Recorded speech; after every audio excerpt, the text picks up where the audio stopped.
Buenas tardes, queridos amigos. Muchísimas gracias por estar hoy aquí con nosotros. Gracias por atender a esta convocatoria y por su compromiso con Venezuela. Hoy tenemos el gusto de iniciar este ciclo de encuentros que hemos denominado Venezuela Conversa, una ventana abierta para la transformación. Una serie de conversaciones entre expertos que intercambiarán sus ideas sobre diferentes tópicos relacionados con la realidad venezolana.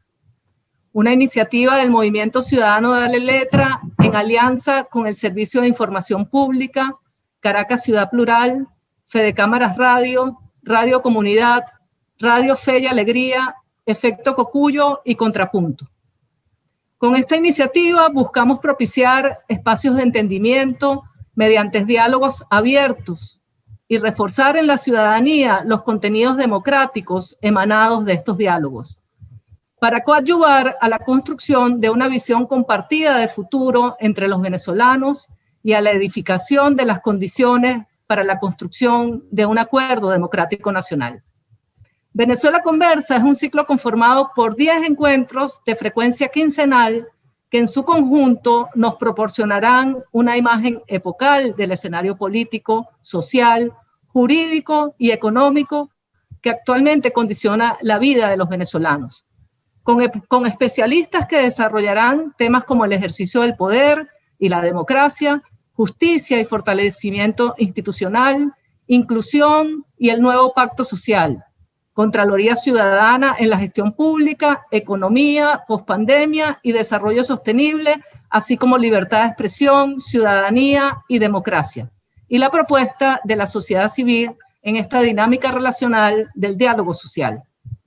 El ciclo se inicia con este encuentro titulado Crisis y Democracia, que contará con la participación de la doctora Margarita López Maya y el doctor Tomás Estraca, ambos estudiosos de nuestra historia reciente, a quienes agradecemos de corazón haber aceptado nuestra invitación. Este primer encuentro será moderado por la doctora Marién Jiménez, politóloga, y también nos acompañará como anfitrión en los sucesivos encuentros el periodista Eugenio Martínez. Ambos han trabajado desde hace meses con nosotros en la construcción de este proyecto que esperamos sea un granito de arena para el entendimiento entre los venezolanos. Nuestro agradecimiento a todo el equipo que nos acompaña tras bastidores, que con su trabajo colectivo y cooperativo ha hecho posible la concreción de este proyecto.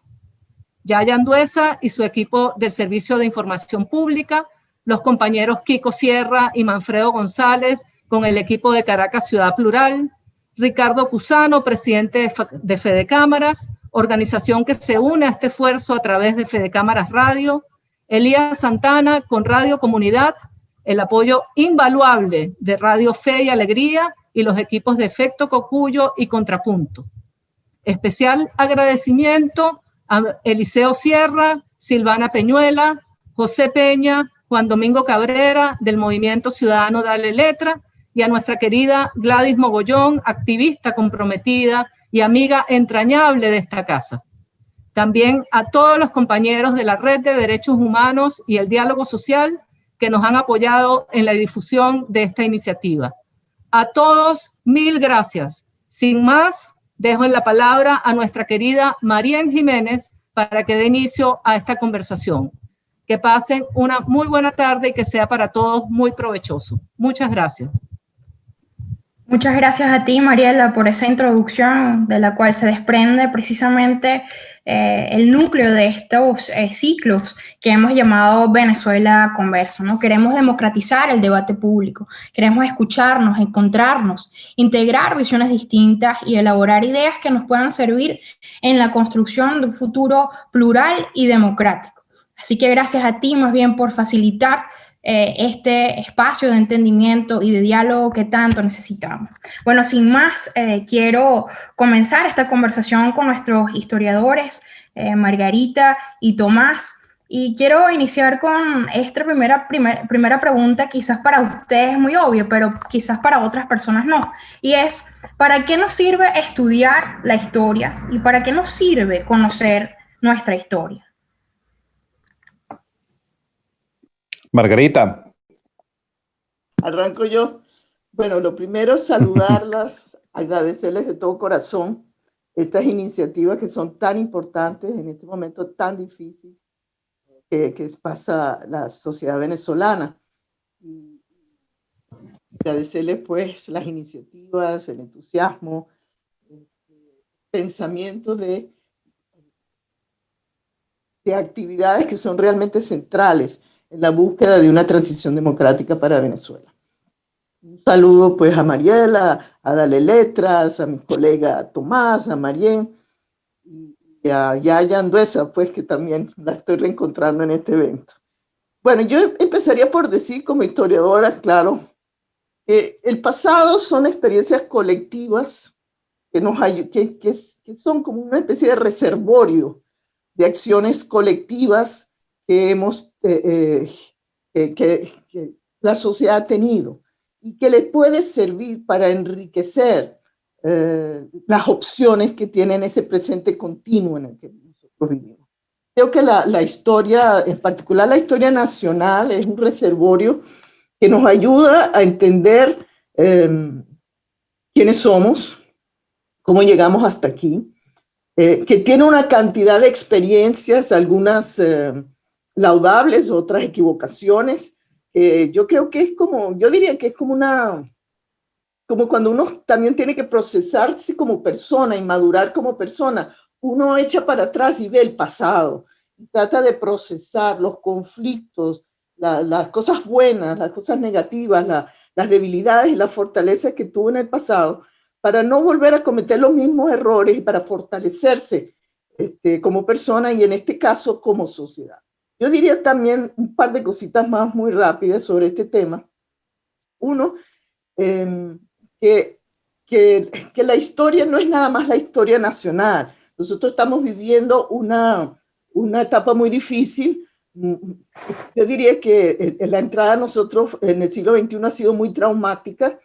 Y es posible que en nuestras prácticas colectivas del pasado no encontramos todas las pistas para poder ayudarnos a sortear esta travesía tan difícil que estamos haciendo.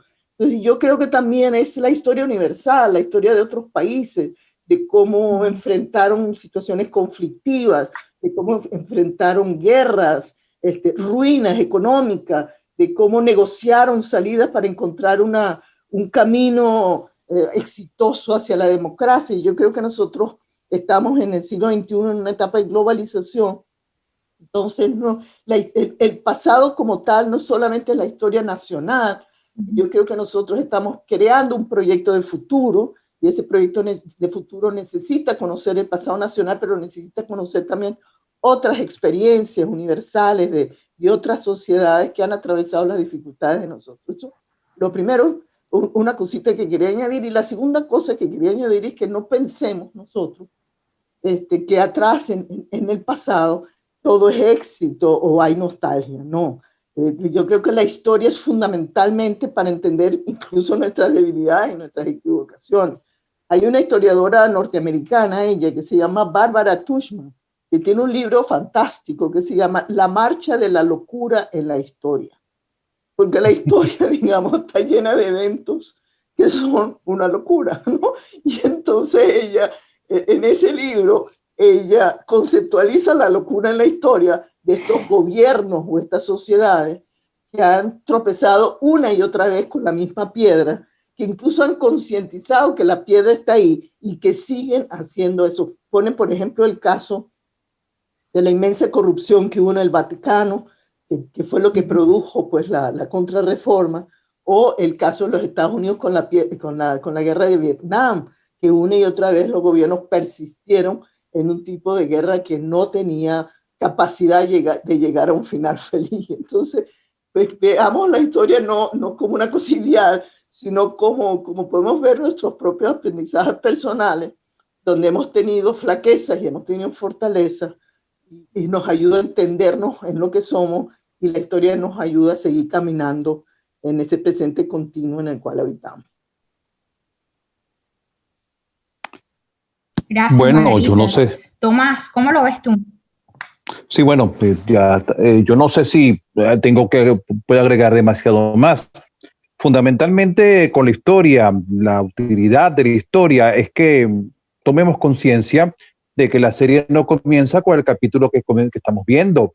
Nosotros llegamos a la serie ya con muchos capítulos y muchas temporadas anteriores. Y lo mismo que ocurre en un seriado, ahora que están de moda las series, que es el nuevo ámbito, que si uno no va para atrás, no termina de entender en qué lugar está. O sea, ir para atrás no es lo único que te permite entender el lugar en el que estás, pero sin ir para atrás, sin ver hacia atrás, no va a ser posible armar el resto de las piezas.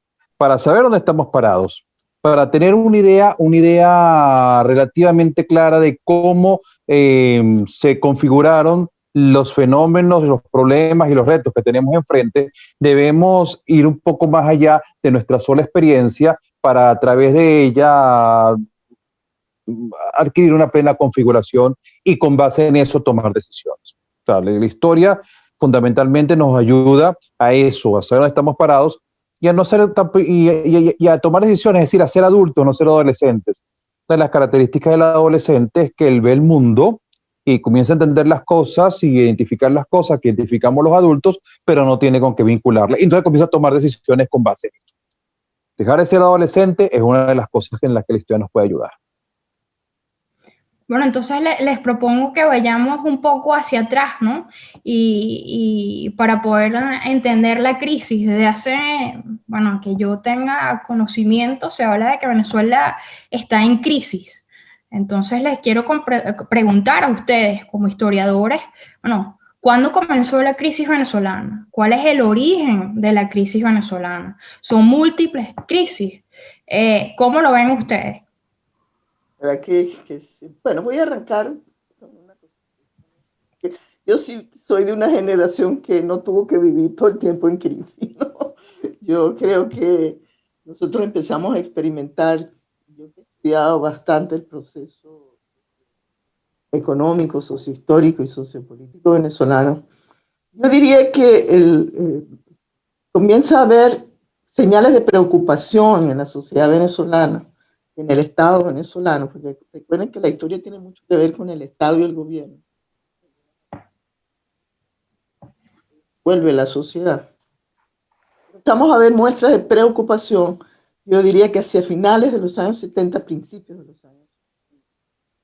Ahí comenzaron los economistas a dar alertas sobre las disfuncionalidades de nuestro proyecto económico, de nuestro modelo económico industrializador, por sustitución de importaciones, que estaba sostenido por el ingreso fiscal petrolero y que comenzó ese ingreso fiscal petrolero a fallar y a no ser suficiente para dinamizar la economía venezolana. Pero yo diría que la crisis, yo creo que hay un punto de reflexión en los años 80. Voy a argumentar muy rápidamente por qué me parece, lo he estado pensando porque no es habitual, digamos, que uno piense, bueno, ¿cuándo comenzó esta crisis? ¿No? Porque la económica está clara que comenzó a fallar a finales de los 70. Eso está bastante claro, pero eso no hace la crisis que tenemos ahorita. La economía sola no arrastra una crisis de estas dimensiones, van entrando otros ingredientes a la crisis. Yo diría que en el gobierno de Jaime Lucinchi se plantearon las fichas principales que no nos han permitido sobreponernos a esta crisis. Voy a mencionar dos que me parecen sumamente importantes. Fue que allí se hizo un gran esfuerzo, o la campaña electoral de Lucinchi traía como propuesta un nuevo pacto social para Venezuela. Ahí se hizo una campaña para que los venezolanos tomáramos conciencia de que habían desperfectos en nuestra democracia, que habían disfuncionalidades en nuestra economía, y el Partido de Acción Democrática ofertó un nuevo pacto social para Venezuela. Pero cuando Lucinchi llega al poder, él hace dos cosas y las dos cosas son fallidas en Venezuela. La primera es el séptimo plan de la nación. En ese séptimo plan de la nación, ahí se hizo un diagnóstico de la situación de disfuncionalidad de la sociedad venezolana y se hicieron unas propuestas Podemos decir que además se hacía a través de la planificación estratégica, una metodología totalmente novedosa en la época. Yo, como trabajaba en el CENDE, a nosotros nos tocó contribuir con ello, y el ministro de Cordiplan, Luis Bastos Azócar, había sido un alumno del CENDE. Esa propuesta ya decía que el modelo económico rentístico petrolero no estaba funcionando y había que ir a otro tipo de modelo económico en el cual había que privatizar empresas públicas, y se proponía que algunas de esas empresas pasaran a manos de los trabajadores mismos. Eso trajo, el que tenga mi edad sabe, eso trajo una cantidad de problemas y tensiones que terminaron con la renuncia de Matos Azócar del ministerio, fundamentalmente por los cuestionamientos y los rechazos por parte del sector empresarial. Eso hizo que se engavetara el séptimo plan de la nación, y entonces Jaime Lucinchi simplemente hizo un desempeño económico a través de un plan de inversión. Yo creo que la incapacidad de la democracia venezolana de persuadir y de negociar ese modelo, un nuevo modelo económico para Venezuela, creo yo que es uno de los factores más importantes que sigue persistiendo en Venezuela, porque nosotros no nos hemos puesto de acuerdo con un modelo económico alternativo al rentismo petrolero. Y el segundo elemento, que es más conocido, es que Lucinchi también creó una comisión presidencial de reforma del Estado. Creó una comisión con una serie de miembros, más de 30 miembros, si no recuerdo mal, que venían de todos los partidos políticos, altos expertos del funcionariado del Estado, activistas y toda esta serie de cosas, y ellos hicieron también un conjunto de propuestas. Propuestas por consenso fueron las propuestas más famosas, pues las de descentralización, las de participación directa en el gobierno local, que tuvieron consenso en la comisión, en la COPRE se llamaba eso, tuvieron consenso. Pero cuando llegaron a Acción Democrática las rechazó, porque le significaba un cambio en las relaciones de poder. Naturalmente, si tú haces una descentralización, apareció la figura del alcalde, se propuso allí la descentralización administrativa y política, eso significaría un reajuste del sistema político. Acción Democrática va a rechazar eso, y el presidente Lucinchi particularmente. Fue aquella famosa frase: nosotros no somos suizos, ¿no? Pero también es importante señalar que hubo una serie se trató de hacer una propuesta económica y no se alcanzó nunca el consenso. Entonces, ¿qué pasa allí?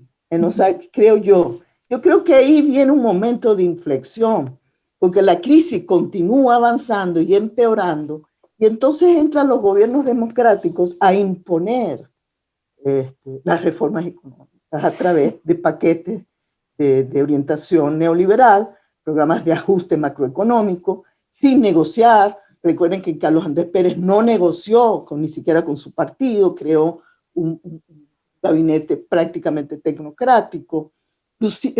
Rafael Caldera sí logró persuadir más políticamente, pero también en el interín no logró persuadir a la población venezolana de que tenía que hacer esos sacrificios tan dolorosos que se estaban haciendo a través de los programas de ajuste macroeconómico.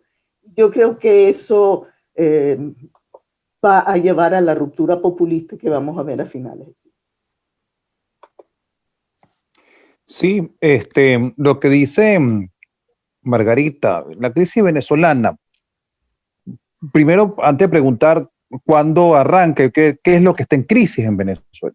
Y la crisis venezolana es de las crisis más esenciales, que va más a lo fundamental, a lo esencial que puede estar en crisis en un país, que es el modelo de vida de todo el país. Es el modelo de vida, el modelo de desarrollo. Y básicamente lo que ha relatado Margarita se puede resumir en que los venezolanos no podemos seguir viviendo como vivimos en una época muy feliz, singularmente feliz, entre la década de 1930 y la década de 1980, y no hemos querido o no hemos podido cambiar esto. Es más o menos como que si yo tengo un ritmo de vida que me hace muy feliz, que estoy muy contento con ese ritmo de vida, llega un momento dado que el doctor te dice que usted tiene sobrepeso, usted tiene hipertensión, usted tiene un problema con el colesterol, usted puede tener diabetes, o usted cambia esto o usted se muere. Y yo, por una razón o por la otra, decido no cambiar. Es decir, a partir de la década de los 80, esto que Margarita está definiendo, a partir de la década de los 80, sistemáticamente la sociedad venezolana tomó, como en la ranchera, el peor de los caminos, tomó un conjunto de decisiones que nos llevó, que para mí la más grande, la más importante de ese conjunto de decisiones, cuando las metes en su conjunto, fue votar por Hugo Chávez, porque el voto por Hugo Chávez para muchos venezolanos fue un voto no para que las cosas cambien, sino para que las cosas no cambien, fue un voto antineoliberal, fue un voto fue la esperanza de que era posible, cambiando los políticos, mantener el modelo, tal más o menos como había sido conocido. Se tomaron un conjunto de decisiones que nos llevaron a donde estamos el día de hoy. Y esas decisiones siempre fueron que por una razón o por otra, o no se negoció, o no se convenció, o se pisaron algunos callos suficientemente poderosos como para que se lograra echar para atrás. No se hizo lo que se tenía que hacer, que yo creo que en ese séptimo plan de la nación, y creo que Matos Azócar lo vio bastante claro, no voy a decir que fue perfecto, no voy a decir que, pero él dijo, mira, aquí hay algo, tenemos que tomar unas decisiones y podríamos haber avanzado en esa dirección, o por lo menos que le hayan dicho que si no vamos a hacer este cambio, vamos a hacer este otro por esta otra vía. Pero la decisión fue no cambiar, que es una decisión. No tomar una decisión a veces es una decisión. Entonces yo creo que esa es la razón por la que estamos en esta crisis, que es, vamos a ser grandilocuentes, civilizatorios, de modo de vida general. Ahora, han mencionado, bueno, muchas cosas interesantes. Yo quiero quizás indagar en dos puntos, uno que menciona Margarita y otro que menciona Tomás. Margarita dice que ha sido difícil negociar o ha sido difícil crear consensos en Venezuela. Parece ser que esa es una crítica que aún hoy en día es vigente. Cuando hablas de esos consensos y esa falta de capacidad de negociar y crear consensos, Margarita, ¿a qué grupos de la sociedad venezolana te refieres? ¿Te refieres mayoritariamente a las élites económicas, políticas, o también hablamos de otros sectores de la sociedad? Bueno, me refiero concretamente a la población venezolana. Y Tomás menciona esa resistencia a querer cambiar. Y ahí también te hago la misma pregunta, Tomás, ¿de quién hablamos? ¿Hablamos de toda la población? ¿Hablamos de élites políticas, económicas? Incluso aquí les pregunto, ¿cuál fue el rol de las universidades en estos procesos, ¿no? Bueno, entonces devuelvo la palabra a cada uno, Margarita. Sí, está muy interesante eso, los consensos. ¿Por qué esa dificultad para hacer consenso? Yo quiero remitirme al año 58-59, cuando se construye la democracia venezolana. Esa democracia se construye sobre acuerdos políticos y económicos y sociales. No, la gente dice el pacto de punto fijo, y por supuesto, esta era del chavismo ha criminalizado el pacto de punto fijo como el origen de nuestros males. Pero yo diría que la democracia venezolana, como casi todas las democracias, desde el ejemplo de Chile, el ejemplo de España, se construyen sobre acuerdos políticos. Y los pactos que nosotros llamábamos en Sende, los pactos constitutivos de la democracia venezolana, pacto de advenimiento patronal obrero, para garantizar una cierta atmósfera de convivencia y de negociación en las relaciones laborales, el pacto de punto fijo, para acordar un reconocimiento de los resultados electorales, cualesquiera que ellas sean, además de otros elementos, pactos con la Santa Sede, que fue uno de los acuerdos que se llegó con el Vaticano para apoyar, pues, habían tenido una relación sumamente conflictiva con la Iglesia durante el trienio de Acción Democrática entre el 45 y el 48, y una serie de otros acuerdos quizás más tácitos de darle ciertas prerrogativas a los militares, respetar ciertos canales de comunicación con los empresarios, en fin, permitieron que se construyera una democracia en Venezuela. El problema en Venezuela de la democracia nuestra no fueron esos pactos, al contrario.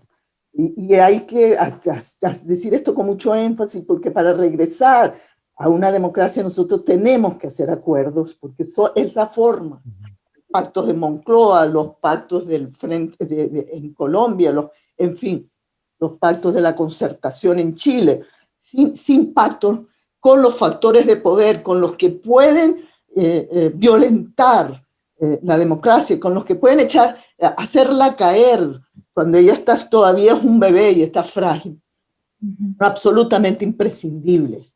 Pero ¿cuál fue el problema, la dificultad en Venezuela? Yo creo que la dificultad en Venezuela fue que en la medida que fue avanzando ese bloque hegemónico, constituido pues por los partidos, por los empresarios, por los sindicatos, por la iglesia, por los militares, etcétera, se fue apoyando cada vez más en el ingreso fiscal petrolero. No fue el caso en el 58 y en el 59, porque en el 58 y en el 59 estaba en crisis económica.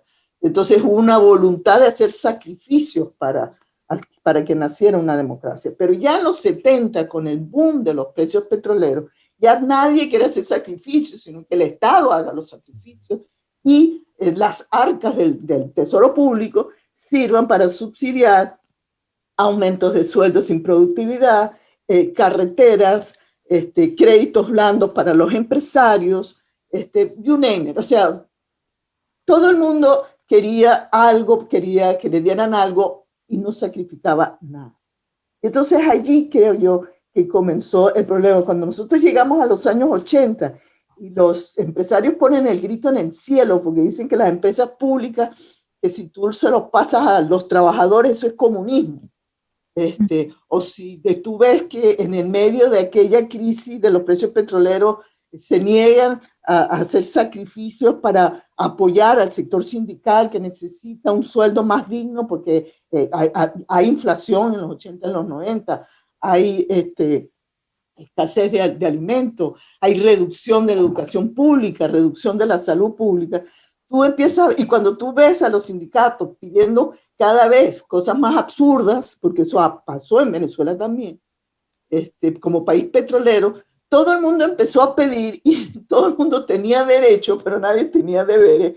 Y el único que tenía que sufragar todo aquello era el Estado venezolano a través del ingreso fiscal petrolero. Entonces hay una cultura allí de que yo tengo, y yo creo que eso se acentuó con el chavismo, esta cultura de que yo tengo derechos, pero prácticamente no tengo deberes, ¿no?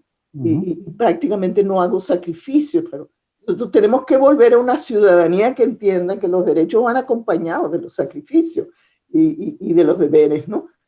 Pero cuando uno tiene tanto ingreso fiscal petrolero como se tuvo, por ejemplo, en los años 70, mediados de los años 70, con Carlos Andrés Pérez, o cuando se tuvo, pues, entre el 2004 y el 2013 con los gobiernos de Hugo Chávez, uno tiende a olvidarse que la democracia es un asunto fundamentalmente de deberes también, de sacrificios y de búsqueda de acuerdos, de oír al otro y de tratar de poner intereses que son distintos y hasta pueden ser en algunos momentos casi antagónicos, ponerlos al servicio de una convivencia en paz.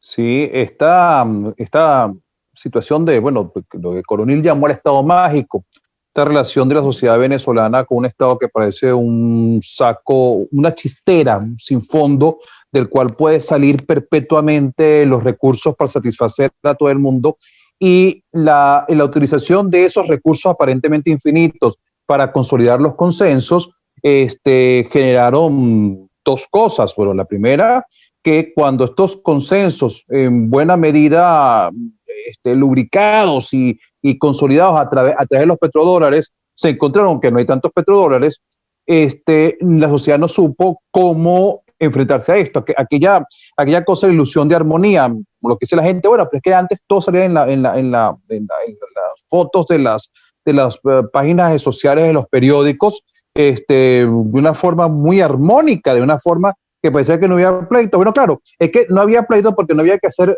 alguna de las cosas fundamentales que hay que hacer en política. En política hay que garantizar dos cosas. Una vez le oí decir, creo que fue a Luis Salamanca, que es un hombre que siempre tiene expresiones muy ocurrentes, que parte del arte del político es que no todo el mundo se te ponga bravo al mismo tiempo. Y una de las decisiones, una de las cosas por las que no todo el mundo se te ponga bravo al mismo tiempo es porque tú a alguien tienes que decirle que no. Eso no, o sea, alguien se va a poner bravo. Tú tienes que ver entonces cómo tú haces para que el que se ponga bravo no se ponga tan bravo y en todo caso para que lo que estén contentos sean un poco más. Tienes que saber negociar, tienes que saber enfrentarte a los conflictos y entender que el conflicto es natural en la sociedad, que lo que no es natural no se debe resolverlo, como matrimonios o como en el trabajo. Conflictos van a haber, que haya conflictos no es un problema, el problema es que tú no tengas ni la más remota idea de cómo resolverlo. Y la otra cosa es que se genera la convicción de que uno tiene el derecho de recibir infinitamente. Es decir, hace relativamente poco estaba yo oyendo a unas personas de nuestros migrantes que iban por Colombia y ellos afirmaban que ellos se van de Venezuela porque, bueno, porque es que el gobierno no me da nada. Es decir, y después cuando llegan a Colombia quedan muy sorprendidos cuando tienen que pagar la luz, tienen que pagar el agua, tienen que... Y dicen, bueno, es que esto funciona así. Bueno, sí, resulta que esto funciona así, que el sueldo no es una cosa que tú te la vas a gastar solamente en lo que tú quieras, sin poner otras variables. Pensemos una sociedad que está organizada así, con la convicción de que tiene consenso, porque el consenso que tiene armonía, se basa en buena medida en la repartición de la renta y la lógica de que todos merecen la renta. Y de repente la renta comienza a bajar. Y comienza a bajar de forma importante por una razón o por otra. Hay dos cifras que para mí me parecen emblemáticas para entender por qué el sistema político anterior se desplomó en el año 99. Y es que el número, según el Banco Central de Venezuela, el número de personas de clase de pobres en Venezuela para 1979 era de alrededor de un 30%. 60% lo consideran clase media. Claro, eso no era la clase media escandinava del día de hoy. Eso yo creo que ellos estiraban bastante, pero era gente que comía, que podía comprarse un carro, que podía ir de vacaciones. El nuevo circo se llenaba de gente que se iba de vacaciones. Eso es normal que los pobres vayan de viaje todo el tiempo, agarren vacaciones. Todo el mundo podía celebrar la Navidad, podía comprarse un estreno. 60% de clase media y otros, los 10% que vayan ricos. Para 1989, ya para el 89, el número de pobres había subido de 30 a 60%. Y para el 99 estaba como el 70%. Ningún régimen, ningún gobierno resiste un erosionamiento como esto. El problema es que, ¿qué tenemos que hacer para evitar que esto continúe? Es donde dice las cosas están mal. Las cosas la gente comienza a verlas mal. Yo propongo leer dos textos al respecto. Un texto de Pérez Alfonso del año 79. Pérez Alfonso con él unas de cal y otras de arena. Ese parece que el hombre se volaba un poquito. Pero hay un texto del año 79 que él decía, el título del texto era Comenzó la carrera plana. Una cosa impresionante. Y el otro es el último discurso de Betancourt en el CNDAD en el año 81, cuando él dice, señores, si no hacemos algo ahorita, antes del año 2000 vamos a estar quebrados. Entonces había que, ya la gente veía que la cosa estaba funcionando mal. El asunto es que ¿quién va a tomar el sacrificio? ¿Cómo hago yo para ahora poner bravos a unos y a otros no? ¿Quiénes no querían cambiar? Nadie quería cambiar, porque ¿quién quiere cambiar una vida en la cual te suben el sueldo y puedes ganar, como llegamos a ganar aquí, el doble o el triple de lo que se ganaba en España, lo que se gana en Japón, con menos productividad? ¿Quién quiere cambiar si tú no pagas ninguno de los servicios? ¿Quién quiere eso? Eso no lo quiere nadie. Pero ahora, entre los que no quieren cambiar, que es más o menos que para toda la sociedad se atraviesa transversalmente la sociedad, unos más, otros menos, socialmente, por supuesto, más responsabilidad siempre tienen quienes tienen más poder y más capacidad para agenciar la sociedad. Yo no voy a decir que unos sean moralmente mejores que los otros o que él lo haya entendido mejor. Yo siento que los sectores de poder, la clase política, inicialmente, claro, los sistemas están para fortalecerse y el empresariado, en gran medida, fueron los que en un primer momento no entendieron bien cuál era como conjunto, cuáles eran los cambios que tenían que darse. Tú preguntabas, y no me voy a encadenar, qué papel tuvieron las universidades. Estás poniendo el dedo en la llaga, porque la universidad tuvo dos cosas. Hay una cara de la universidad de la gente que desde la academia, en sus investigaciones, están señalando y están dándole al país la información sobre lo que está pasando. Los universitarios no podemos hacer demasiado más. O sea, Margarita y la gente del CENDE llegaban y estaban viendo algunas cosas. Bueno, ellos se lo decían a todo el mundo que quería oírlos. Bueno, y la gente los oía y le decía, ay, qué bueno, aplaudía y se iba, qué interesante. Cuando uno da una conferencia, ¿qué te pareció? Interesante. La otra cara de la universidad, bueno, en las universidades también ocurrió mucho de esto de no querer cambiar. Uno tiene que ver cómo el gasto universitario es ineficiente, cómo se burocratizó, cómo esto. Eso no fue lo que hizo que se quebrara la sociedad, pero donde se formaba la élite intelectual y la élite técnica, a veces reproducía muchas de estas características y eso de alguna manera pudo haber moldeado. Sin contar los movimientos políticos que se acunaron en las universidades. Margarita. Creo que el tema realmente es muy importante, ¿no? La cosa que ha dicho Tomás, porque tú preguntaste de quién es la responsabilidad, ¿no? Hay un funcionamiento de la sociedad que es de toda la sociedad. Eso es algo quizás que es muy importante decir, ¿no? Sobre todo en momentos que ahora hoy le atribuimos todas las culpas al imperialismo. Hay una parte de la sociedad que le atribuye las culpas a las sanciones y al imperialismo norteamericano, y otros lo atribuyen a las oligarquías del pasado, más o menos, y otros lo atribuyen al chavismo, pero la verdad es que la crisis es una crisis, como decíamos, societal, profunda, estructural. Todos los ámbitos de la vida en sociedad están afectados, están escocidos, incluso las dimensiones morales de la sociedad. De alguna manera, eso es responsabilidad de todo. Tomás hablaba de las universidades. Yo he estado en la universidad desde los años 80. Las universidades, cuando hay un ingreso fiscal petrolero como el que se disfrutó en las universidades, llegaba también a tener sueldos. Pero también creo yo que en el mundo artístico y en el mundo académico, en el mundo intelectual, se puede ser muy libre pensador y muy extremista cuando te llegan unos buenos sueldos a fines de mes. Exacto. ¿No? Porque de alguna manera ese extremismo que nosotros hemos visto en Venezuela, o es un extremismo, sobre todo un extremismo de izquierda en las universidades, esta cosa de reclamarle a los gobiernos democráticos, esa es otra cosa que me parece importante decir. La democracia es una cosa muy frágil, lo ha demostrado ahora con la pandemia, ¿no? Cómo se han ido retrocediendo en América Latina una cantidad de regímenes de autoritarismo competitivo que están retrocediendo más bien hacia el autoritarismo y no hacia la democracia. Nosotros teníamos una larga historia autoritaria en Venezuela, militarista. Y 20 años después lo dimos como que eso ya estaba, el mandado estaba hecho. La democracia era firme, era sólida. Y resulta que lo que se disminuyó el ingreso fiscal petrolero tenía los pies de barro y nadie lo atendió. Y la gente seguía votando para que le volvieran a dar esas mismas prebendas, esas mismas esos mismos derechos. Yo pienso que la crisis es muy anterior a Chávez. Chávez es un resultado de la crisis, para mí. Pero él la va a profundizar porque él es el remedio que es peor que la enfermedad, vamos a decirlo así. En el sentido de que para él la crisis no era estructural. El diagnóstico del chavismo no es que la crisis sea estructural y profunda y resultado de un modelo económico insostenible, no. ¿Qué es lo que dice el discurso populista de la campaña electoral? Es el resultado de la corrupción, es el resultado de unos partidos políticos que son degenerados y oligárquicos y solamente obedecen a sus... Por supuesto, habrían de esas cosas también, pero si tú no logras saber realmente el origen de la crisis, tú no la vas a atender. Y él nunca la atendió. Y los gobiernos de Hugo Chávez nunca entendieron verdaderamente la crisis. Lo que hicieron fue utilizar el ingreso fiscal petrolero de nuevo en lo que subió para iniciar un proceso de distribución del ingreso que ellos consideraron más justos al principio. Después para mantenerse en el poder fundamentalmente.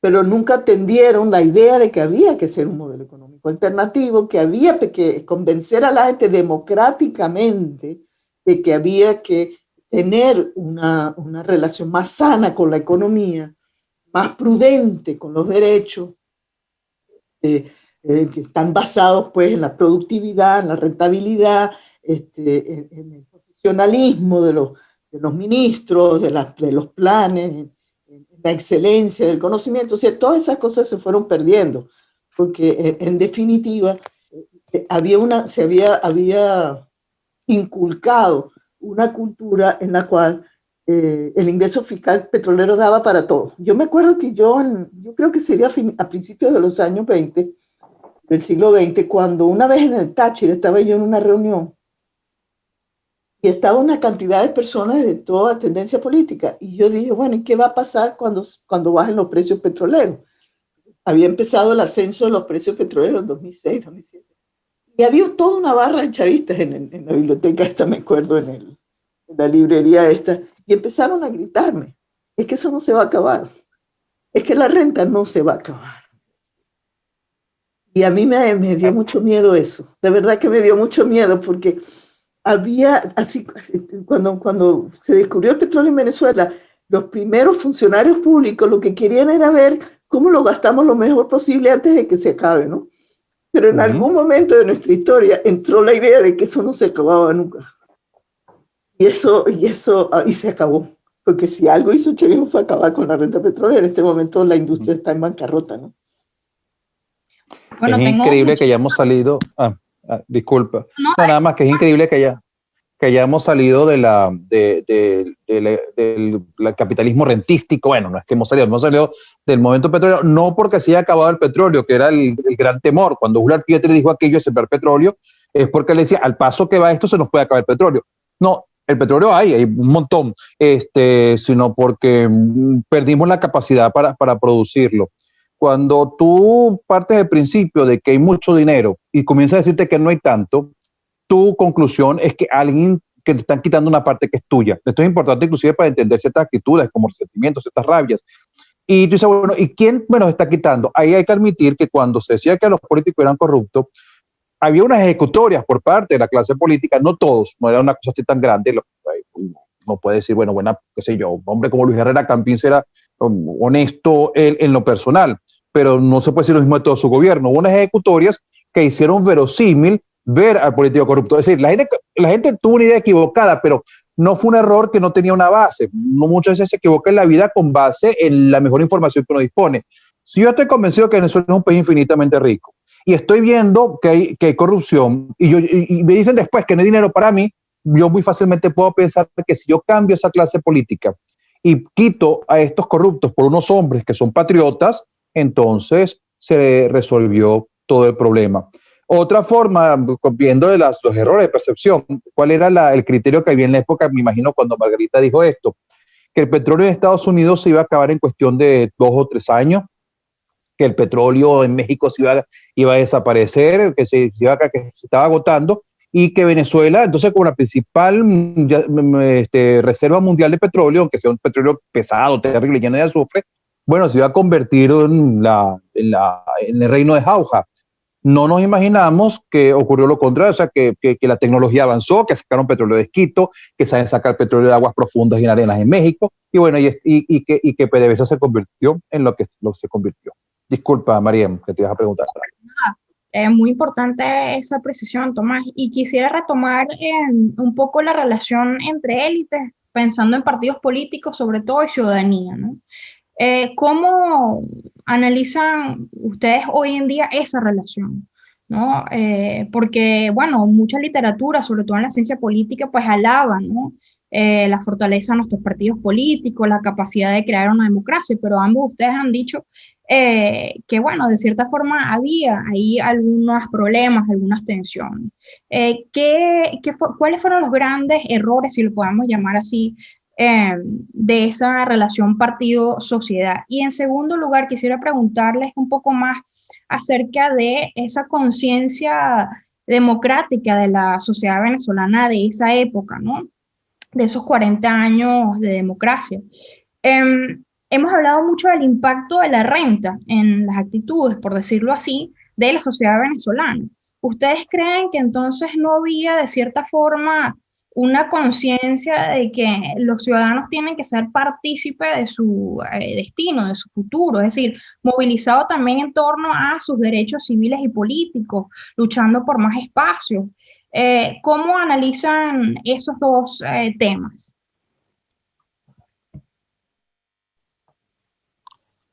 Un silencio. No sé si Margarita quieres arrancar.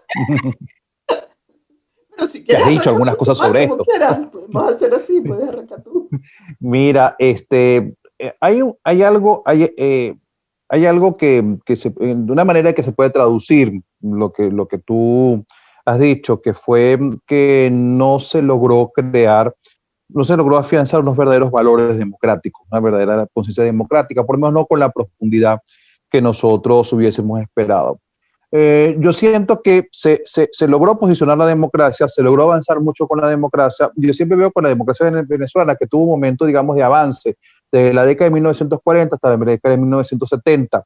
Para la década de 1970 alcanzamos más o menos todo lo que nos habíamos planteado en 1940.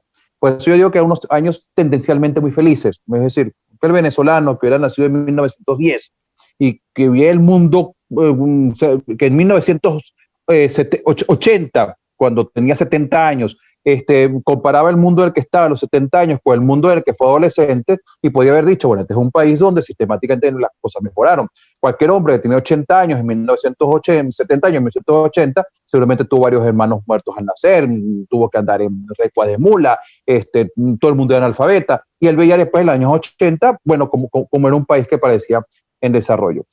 En ese momento se hizo un impulso importante para la democracia, pero llegó un momento a partir del año 70 que esa necesidad de replantearse, también una necesidad que era de replantear el proyecto, una dimensión del asunto, no solamente a los intereses, aunque eso creo que fue lo fundamental. Es que, bueno, si vamos a cambiar esto, ¿por qué lo vamos a cambiar? No todo el mundo estaba muy claro qué es el paso B, qué es lo que se debería hacer. La relación de los partidos políticos con la sociedad venezolana tendió a ser cada vez más transaccional y más clientelar, lo cual facilitó el erosionamiento del poder de esos partidos. Es decir, en última instancia, como el partido es el que administraba el Estado y el Estado es el que administraba la renta, uno de los canales de transmisión entre la renta y la sociedad del partido político, y era una sociedad, y era una relación, bueno, más o menos contractual. Yo te doy el poder y tú a cambio me das esto. No es que todas las democracias sean más o menos contractuales. Contrato social en última instancia es una dimensión importante, pero no siempre, pero hay contratos de contratos, ¿no? Una relación clientelar genera problemas. Y yo siento, claro, eso se profundizó sobre todo a partir de la década de los 70, y desmontar esto generó un problema. Entonces la gente, claro, ¿cuál es la idea de democracia? La idea de democracia es que yo como mayoría nombro a alguien allí para que gobierne, y esa persona que gobierna, si me resuelve mis problemas, lo hace bien. Esa es se sorprende mucha gente en la oposición cuando uno ve los resultados de las encuestas de forma sostenida, que consideraban que el venezolano promedio jamás consideró que el chavismo hubo un erosionamiento de la democracia. Entonces sentía que esto era una democracia que funcionaba, no solo que funcionaba, sino que funcionaba muy bien, que funcionaba mejor de lo que ellos habían visto en los últimos años, porque se cumplía esto: yo voto por alguien y ese alguien me resuelve en mayor o en menor medida. Entonces, y eso no solo pasaba con los más pobres, porque hay niveles de niveles de que me resuelvas. Tema que no hemos tratado y que es muy importante, que es el de la exclusión de la población venezolana. Fallaron los partidos. Yo creo que ha fallado el proyecto democrático en sí, liderado por los partidos, particularmente por el Partido de Acción Democrática. Yo creo que primero hay que decir que el Partido de Acción Democrática, lo mismo que partidos que tienen una concepción vertical. No te oímos bien, Margarita. Creo que tienes que tener un problema con el micrófono. Creo que el problema es mi computadora, pero voy a tratar de gritar, porque a veces se le va como la voz. Sí. Creo que en primer lugar habría que recordar que esos partidos políticos que se formaron, algunos en los años 40, los principales se formaron pues en los años 40, eran partidos verticales, leninistas. Marxista-leninista era el Partido de Acción Democrática, tenía una estructura marxista-leninista vertical, era bastante autoritaria internamente. Y el Partido Copey, bueno, tenía ese liderazgo carismático de Rafael Caldera, que prácticamente manejaba a su antojo el partido de Copey, ¿no? Entonces, esos partidos, yo creo que y eso es importante hoy en día cuando se está haciendo esta revisión tan exhaustiva para tratar de enraizar de nuevo una democracia que sea un poco más, quizás logre permanecer más en el tiempo, pensar en qué tipo de organizaciones representativas necesitan los venezolanos. Porque los partidos, así como estaban, en realidad eran unas cúpulas que decidían por todos los venezolanos. Y algo se necesita hoy en día en Venezuela es tener organizaciones ágiles, dinámicas, que consulten abajo, porque realmente ni siquiera conocemos nuestra sociedad hoy en día y ella está huérfana de una representación. Eso es una de las cosas que quiero decir, que fallaron, que le tenían miedo al cambio, no aceptaban los cambios que se les estaban proponiendo en los 80 y en los 90. Tanto los internos en ellos, como la COPE les propuso de votaciones universales, directas y secretas internas para cambiar las directivas, la descentralización, todo eso. Pero también tenían miedo de que cambiara el régimen donde ellos eran hegemónicos. La descentralización tuvo muchísimos problemas porque al cambiar las reglas de juego y poder los electores votar por sus gobernadores, votar por alcaldes, cambiaban las relaciones de poder en Venezuela. Y Acción Democrática le tuvo miedo a eso. Le tuvo miedo a eso y prefirió no hacerlo, ¿no? Y se hace al final, Carlos Andrés Pérez la hace al final porque está en medio de una campaña electoral por hacerse del poder dentro de Acción Democrática. Y entonces concede esa descentralización. Pero digamos, es lo que dice Terry Carle, la especialista en petroestado. El Estado se petrifica, las élites en Venezuela se fueron petrificando. Entonces yo creo que hoy en día, si nosotros tenemos que formarnos mucho en la idea de que debe hacerse una democracia de abajo hacia arriba y hay que experimentar con las organizaciones. En los 70s y 80 quisieron experimentar algunos partidos de izquierda y les fue bien. A la Causa R como movimiento de movimientos le fue bien. Alcanzó sus primeras gobernaciones en el año 89 y en el año 93.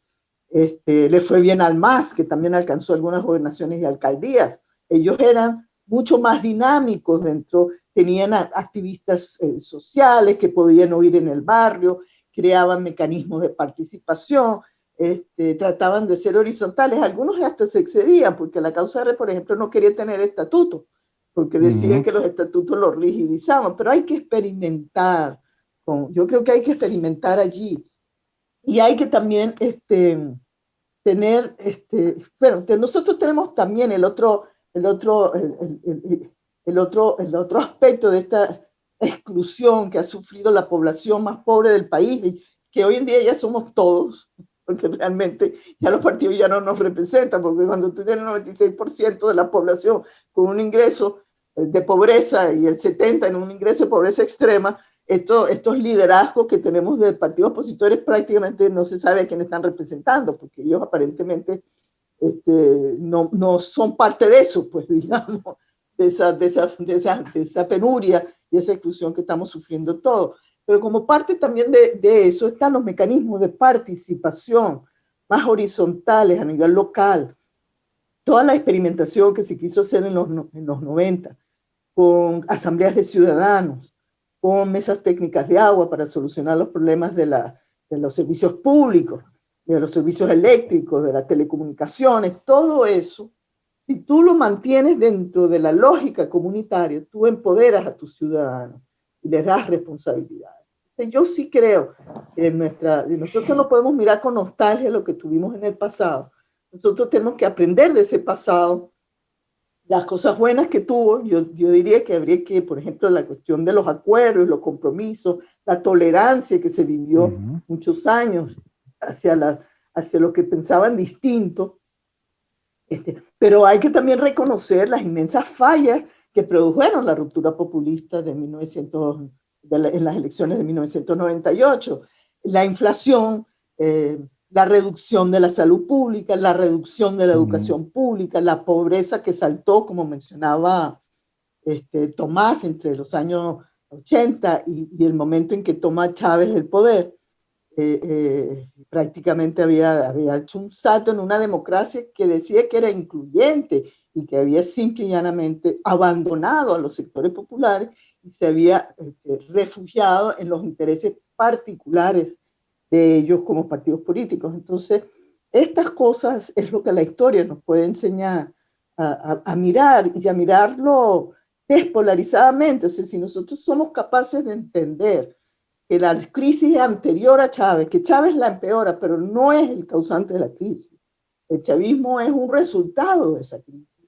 Entonces, de alguna manera, nosotros tenemos un espacio de convergencia para ver cómo vamos a resolver este problema, que es un problema que viene de muy atrás y donde prácticamente, con diferentes niveles, por supuesto, pero hay bastantes responsabilidades compartidas aquí.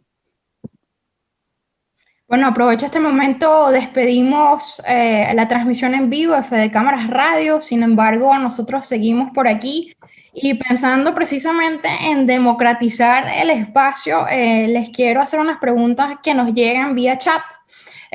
Aquí también invito a toda la audiencia a sumarse con sus preguntas a través del hashtag Venezuela Conversa. Y un poco en sintonía con mi última pregunta, Margarita y Tomás nos preguntan, ¿falló la sociedad civil, las universidades en generar simbología civil en la población a partir de 1958? ¿Eso facilitó la llegada de Chávez? ¿Qué opinan? Tomás. Bueno, yo no voy a decir que falló al generar simbología civil, una dimensión. Nunca en Venezuela hubo tanta civilidad y siguió habiendo y se insistió tanto en mantener la civilidad como en los últimos, como se demostró en los últimos años. Es decir, lo nuevo no es que haya una presencia importante de lo militar, aunque la presencia el día de hoy tiene unas características que no había tenido nunca antes. Lo nuevo no es que, ni lo excepcional, en el caso venezolano comparado con el mundo, no es que una democracia en crisis, la sociedad voltee hacia un líder que tenga características más o menos mesiánicas o cesaristas y le entregue todo el poder. Eso pasa y lo estamos viendo en el mundo el día de hoy. Las clases medias que se empobrecieron, eso es una dimensión que hay que hablar. Una cosa particular, notable, excepcional en Venezuela es la resistencia por lo civil y por la democracia de un porcentaje muy alto de la sociedad venezolana. Es decir, esa dimensión también hay que valorarla. La gente a lo mejor no quiso cambiar el año 98 y eso explica el voto por Chávez, pero la gente cuando votó por Chávez no estaba votando por acá en sí mismo con la democracia, no estaba acá, en todo caso estaba votando por cambiar esa democracia por otra democracia, que fue lo que se propuso inicialmente en el primer programa. Después las cosas fueron cambiando. Mira, Mariel, yo tengo una respuesta un poco más compleja sobre eso, sí. Yo comencé mis investigaciones sobre la historia del siglo XX con la transición de Gómez al trienio Adeco. Yo me encontré allí, caramba, una sociedad civil sumamente pujante, incluso ya en la época de Gómez, las primeras grandes manifestaciones del movimiento estudiantil. No solo a la muerte de Gómez, llegan a Miraflores una cantidad de telegramas de todas partes de Venezuela, asociaciones de mujeres, linotipistas, telegrafistas, transportes, no sé qué, prensa, una cantidad de telegramas, exigiendo derechos, el derecho a la libertad de expresión. Es decir, había una sociedad, las mujeres, me acuerdo, la Sociedad de Mujeres del Estado Lara felicitando a López Contreras y pidiéndole libertades civiles y todas estas cosas, ¿no? Yo creo que la sociedad civil en la transición de Venezuela entre el 6 y yo diría que hasta el 58 jugó un papel bastante importante. Porque Venezuela todavía no era un estado rentista, ¿no? Claro. El ingreso fiscal petrolero no estaba en manos de los partidos políticos. Pero los partidos políticos cooptaron a la sociedad civil a partir del 58 a través del ingreso fiscal petrolero. De manera muy importante, lo que en toda modernidad es la organización más importante de la sociedad civil, que son los sindicatos. Las primeras huelgas petroleras en Venezuela son huelgas del sindicalismo petrolero, donde están acompañados por esas organizaciones, incluso está metido el Partido Comunista allí, todo eso. Pero por ejemplo, una de las cosas que pasa del 58 en adelante es la cooptación de por parte de Acción Democrática especialmente Acción Democrática y el Partido Comunista, donde los intereses del partido están por encima de los intereses de los trabajadores, donde los líderes tienen una especie de mezcla, son líderes sindicales, pero son líderes del partido. Y entonces en determinados momentos prevalece los intereses del partido sobre los intereses. Nosotros vamos a ver de nuevo un repunte de la sociedad civil, en mi opinión, cuando viene la crisis del ingreso fiscal. Cuando tú empiezas a ver que ya los partidos no pueden repartir para las campañas electorales como repartían antes en los sectores populares, los techos de zinc, el cemento, la pintura, los aguinaldos de diciembre, todas estas cosas. Entonces, los gremios, los sindicatos comienzan a zafarse de las ataduras de cooptación y de dependencia que tienen, porque los canales de comunicación entre la sociedad y el Estado pasaban por unos partidos políticos que se habían vuelto cada vez más clientelares. Y cada vez más era un problema de darte algo para que tú votes por mí, ¿no? Por eso digo, todos nuestros problemas son problemas anteriores a Chávez, pero son profundizados y empeorados con el chavismo. O sea, Chávez quiso ser el inicio de la historia, pero en realidad Chávez está cerrando el ciclo de la Venezuela petrolera, ¿no? Entonces, a partir de los 80, la sociedad civil comienza a emerger y hay una clase media, gracias a la educación pública, fundamentalmente, pero también a la salud pública y becas de al empleo público y todo eso, que está exigiendo autonomía. Y esa clase, esa sociedad civil, sí es, yo creo que es el antecedente del que estamos viendo en este momento activarse en esta resistencia y en esta búsqueda de soluciones a la crisis venezolana. Es son organizaciones que ya entendieron la importancia de la autonomía. Empezaron por las asociaciones de vecinos, en ese mundo variopinto de la sociedad civil, porque la sociedad civil son muchas cosas. Yo diría que los sectores populares son más frágiles en esto, son más vulnerables, porque necesitan del soporte estatal. Las clases medias, entonces, en ese sentido, son más vulnerables a la cooptación. Lo fueron en el pasado democrático y ahora más que nunca lo son, por el nivel de pobreza que estamos viviendo. Pero en los sectores medios achicados que tenemos, y en algunos sectores, organizaciones populares, porque hay activismo popular que tiene como valor la autonomía, el tema de valores comunitarios por encima de los valores partidarios, existen esos gérmenes que nosotros tenemos que fortalecer para que se entienda que para que haya democracia hace falta que la sociedad sea autónoma, que el ciudadano sea independiente, que el ciudadano pueda asumir responsabilidades y pueda controlar ese Estado. Y si el Estado te está dando de comer, el Estado tú tienes una dependencia extrema, como la tuvimos con el petroestado, del ingreso fiscal petrolero para tú poder levantar tu fábrica o vestir a tus hijos o ir para el colegio. Y ese Estado además no es un Estado de derecho, no te dice que todos son iguales, sino que unos son más iguales que otros, los que están conmigo son más iguales que los que no están conmigo. Es muy difícil que las virtudes ciudadanas aparezcan allí en la sociedad civil. Ahora, ambos han hablado de diferentes sectores, ¿no?, de la población venezolana, y me llama mucho la atención porque, bueno, Margarita comenzó diciendo que no debemos mirar el pasado con esa nostalgia, ¿no? Y sabemos también que muchas veces, pues, la historia trae consigo ciertos mitos, ¿no?, mitos fundacionales, etcétera, y hay ese mito de que antes, de cierta forma, no había pugnas en la sociedad, que era una sociedad, de cierta forma, cohesionada, en la cual los pobres y las clases medias y clases altas convivían. Ustedes ambos, de cierta forma, hablaron del tema de la inclusión o de la exclusión, y quisiera que indagáramos un poco más sobre ese tema, ¿no? ¿Cuán unidos estábamos?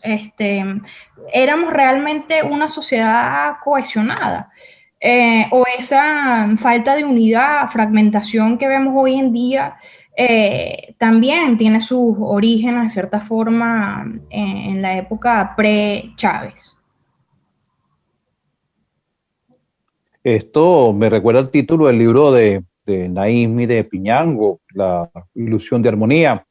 Ellos decían que aquello era una ilusión. Parecía una sociedad muy cohesionada y claro, cuando lo comparabas con otras sociedades o con lo que pueden ser, hasta dónde pueden llegar los conflictos, sin duda lo era. Pero lo que en buena medida galvanizaba eso, la argamasa que unía eso, era la enorme capacidad por parte del Estado de satisfacer las expectativas mayores o menores de la gente. Dice Asdrúbal Batista en ese mismo libro que en la década de los 80, como que era el 80% de los ingresos del país, de la renta, iba al 20% más rico, ¿no? Y el 20% de renta iba al 80% más pobre. O sea, que era una distribución que ya acusaba importantes desigualdades que se podían ver en la sociedad, pero todo el mundo sentía en términos generales que o estaba feliz con lo que estaba, de acuerdo a lo que son sus expectativas, o con respecto a dónde había partido, a dónde estaba llegando, o tenía fundadas esperanzas de que las cosas podían mejorar. La esperanza tiene una importancia significativa. En ese libro ellos dibujan la imagen de la cola en la autopista. Tú puedes estar en una cola de una carretera terrible, pero si tú ves que ya en la curva comienza a moverse, bueno, tú comienzas a bajar comienzas a bajar tu angustia. Te puede llegar en cualquier momento. Claro, se rompe, se salga más a lo que de alguna manera ayuda a integrarlo. Y hay instituciones que ayudan a integrarlo. Los partidos son policlasistas. Un partido como Acción Democrática tuvo el cuidado de tener secciones profesionales, tener vinculaciones con la empresa, con los gremios, con los sindicatos, con los campesinos. Entonces, más o menos todo es una caja de resonancia donde más o menos se pueden unir los distintos factores. Se rompe el partido, se rompe la renta, por supuesto la cohesión comienza a resquebrajarse. Dicho esto de una forma tal vez muy general, muy rudimentaria. Entonces había la ilusión de que era posible la ilusión de armonía, porque había cómo pagar esa armonía, por decirlo de alguna manera. Yo también, como dice Tomás. No se oye. Que había un gran anhelo de democracia, ¿no? El anhelo estaba allí desde el siglo XIX. O sea, las élites querían una democracia para el país desde el siglo XIX. Los sectores populares lo que querían era situación de bienestar, de libertades, de que no les estuvieran las cosechas, los caudillos, en fin, ¿no? Pero sobre eso yo sí creo que la democracia era en ese momento lo que quizás un significante vacío, como dirían los populistas, ¿no? Donde cada quien tenía sus anhelos alrededor de qué entendía él por democracia. Y sin lugar a dudas, Venezuela era un país muy pobre en el siglo XIX, principios del siglo XX, muy desigual, lleno de enfermedades, lleno de problemas, con una economía pues colapsada. Después de 1930, acuérdense que todo el modelo primario exportador pues simplemente colapsó con la caída de los precios de los productos primarios. Entonces, yo creo que mientras se sostuvo la esperanza de que quizás no me iba bien a mí, pero a mis hijos y a mis nietos sí, había facilidad para cohesionarse, ¿no? Y creo que la democracia hizo otra cosa también importante, que tuvo el acierto de hacer grandes inversiones en educación y salud pública. Claro. La educación pública es fundamental para Venezuela. Regresar a la educación pública es fundamental, porque la educación pública, quienes estuvimos, yo no estuve en primaria educación pública, estuve en las universidades en la educación pública, pero la educación pública reúne a toda la sociedad, porque ahí se encuentra, si la educación es de calidad, como era la educación pública de los años 60 y 70, todas las familias quieren estar en la educación pública, desde las clases medias altas hasta los más pobres. Tú llegas a un sitio, como yo llegué a la universidad, en donde convives con gente del country club, con gente de Sabaneta, pues, por decir, en la patria de Hugo Chávez. Y ahí tú encuentras una diversidad, pero encuentras también la forma de convivir, de adquirir confianza, capital humano, y de poder compartir el futuro, que es lo que nosotros estamos tratando de hacer ahora, construir un proyecto donde podamos compartir el futuro y que los venezolanos no seamos los venezolanos de atrás, del pasado, sino los venezolanos que juntos queremos construir un futuro para todos, incluyente. Entonces, en estos días estaba en un foro y alguien hablaba de la esperanza activa, ¿no? Es que hay que tener, en medio de estas dificultades, hay que tener una esperanza activa y hay que saber entender. Venezuela fue un país muy desigual, tuvo algunos aciertos en los años 60 que la convirtieron en un país bastante igualitario, de los más igualitarios de América Latina, pero hay una serie de procesos históricos que explican que en Venezuela ha habido mucha desigualdad, mucha exclusión que no hemos reconocido suficientemente, creo yo, exclusiones indígenas. Mira cómo están tratando hoy en día a los indígenas en Venezuela. Pero no hablar de los afrodescendientes, que ni siquiera han tenido la visibilidad que tuvo en su momento en el chavismo el movimiento indígena. Pero sí hemos tenido exclusiones importantes, culturales, que no hemos reconocido. A mí me llama la atención, no sé si Tomás sabe esto, que en Colombia dicen que Colombia es uno de los países que tiene más población negra. Y yo digo, bueno, ¿y Venezuela? Claro que Venezuela no lo toma en cuenta en los censos, Colombia sí. Entonces eso te muestra todas las tareas que tenemos que hacer, porque eso es exclusión. Cuando yo empecé a trabajar, a hacer trabajo campo en los barrios, yo no sabía, pero claro, eso sí lo sabían los urbanistas, que en los mapas de planificación de la ciudad de Caracas, toda la zona de barrios formales, no legales, se dibujaban como si fueran zonas verdes. Sí. Entonces antes me decía, es que nosotros no somos gente, porque nosotros somos invisibles en los mapas. O sea, el Estado venezolano, el gobierno local, regional o nacional, no nos toma en cuenta porque ni siquiera nos pone en el mapa, como si no existiéramos. ¿No? Entonces, esas cosas sí las hizo el chavismo, darles reconocimiento, mandar a los funcionarios al barrio, abrir las mesas de técnicas para que el funcionario se sentara ahí con la comunidad organizada. Claro, después eso devino en lo que ha devenido ahora con la dictadura, eso no tiene... ya. Pero hay ideas ahí, conceptos que hay que rescatar también en esa búsqueda de ese futuro compartido que tenemos que Bueno, Margarita, gracias por hacer ese puente entre exclusión y populismo, porque como sabemos de los estudios sobre populismo, no solo en América Latina, sino también en otras regiones, como incluso Europa, una de las explicaciones que se ha encontrado es que cuando un sistema es excluyente, pues surgen ciertas demandas por liderazgos populistas, ¿no? O discursos populistas, que dé algún tipo de reconocimiento e inclusión a sectores que han sido excluidos. Y aquí les quiero preguntar, y es una pregunta que nos llega de la audiencia, y es si en Venezuela, si ustedes creen que en Venezuela hay una preferencia, vamos a decirlo así, una preferencia histórica por liderazgos populistas. Tomás mencionó el carisma, el cesarismo, ambos mencionaron también el rol de los militares, ¿no? En Venezuela, en torno a la relación de poder. Hay esa preferencia entonces por un liderazgo, como le dicen, de mano dura, un liderazgo centralizado, caudillista, o es ese un mito más de la historia venezolana. Pero un caudillo no tiene por qué ser populista. Gómez, a pesar de que al final de su gobierno, cuando comenzó a tener plata, comenzó a repartir plata, él no era necesariamente populista. Es decir, pero si hablamos del liderazgo populista, yo no sé si nosotros que nos gustan más los populistas lo que le gustan a otros pueblos en el mundo. Probablemente lo que cambian es el tamaño de nuestras necesidades y el tamaño de la cantidad de dinero para repartir, a lo mejor. A lo mejor lo que cambia es el poder que tienen las élites para hacer contrapesos de las instituciones.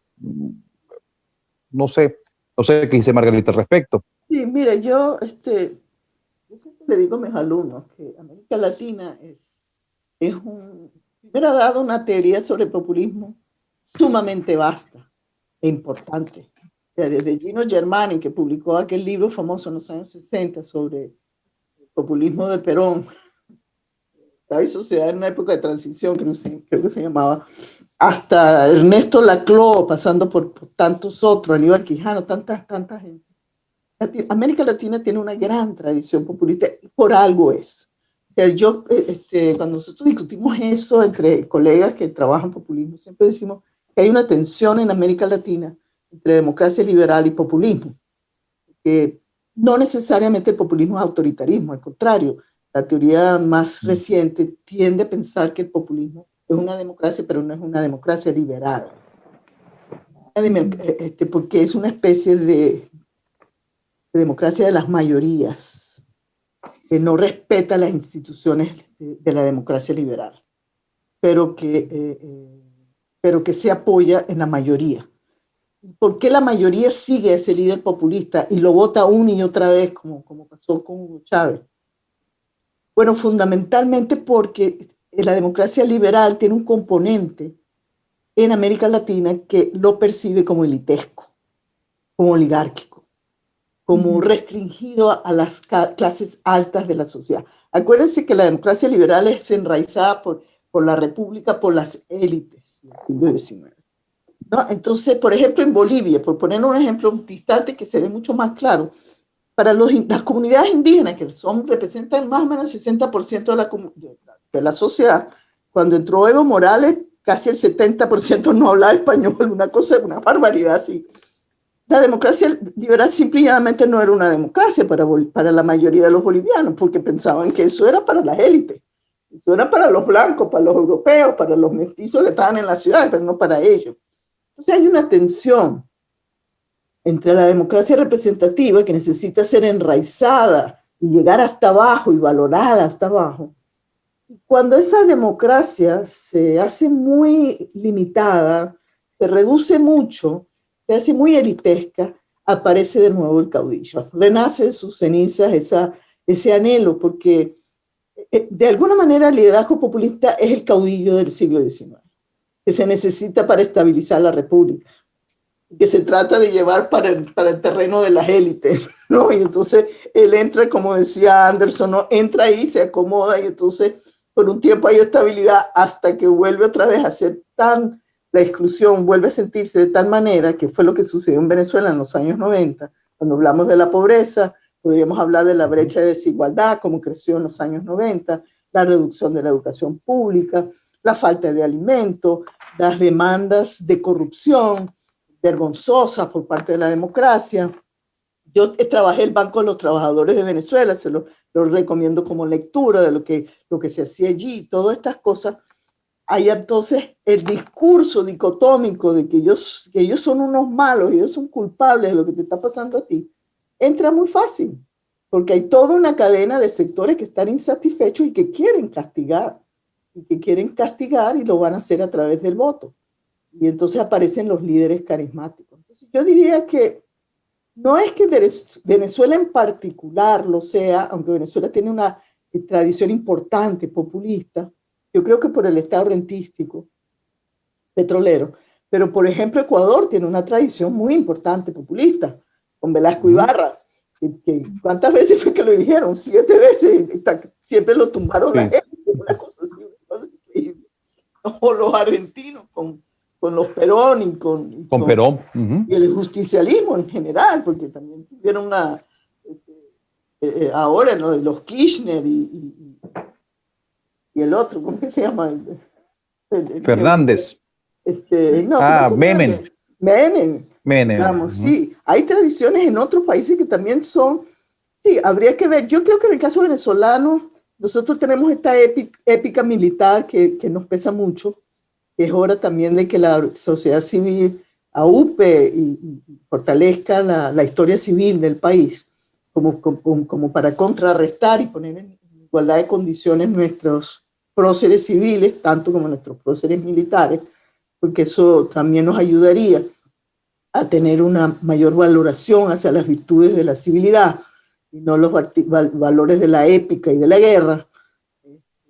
Pero indudablemente hay pueblos que se inclinan más, pero el populismo aparece cuando la exclusión está allí y aparece un líder que es capaz de expresarla políticamente, encadenando una cantidad de sectores que se sienten afectados. Y lo hace adrede. O sea, yo siempre pongo el caso de Mandela. Mandela, más polarización social que en la Sudáfrica de Mandela era imposible. Sin embargo, el liderazgo de Mandela nunca fue populista. Él tenía claro que el discurso dicotómico en Sudáfrica era la guerra, pues era el exterminio y la guerra, y no se podría nunca establecer una democracia. Y entonces fue realmente uno de los grandes estadistas del siglo XX. Nos llega otra pregunta y la leo. ¿Cómo valoran que la narrativa de la lucha política deje de ser izquierda-derecha por una que sea democracia versus autoritarismo? Bueno, yo creo que de hecho, exacto, de hecho, la forma normal tradicionalmente en Venezuela se hablaba bajo eso, dictadura frente a democracia, es lo que hizo Augusto Mijares. Creo inclusive que en términos generales la historia venezolana del siglo XX y del siglo XIX es vista más en términos de democracia, autoritarismo que de derecha-izquierda. Esto de derecha-izquierda es más contemporáneo, en términos como el clivaje fundamental, la impresión que yo tengo.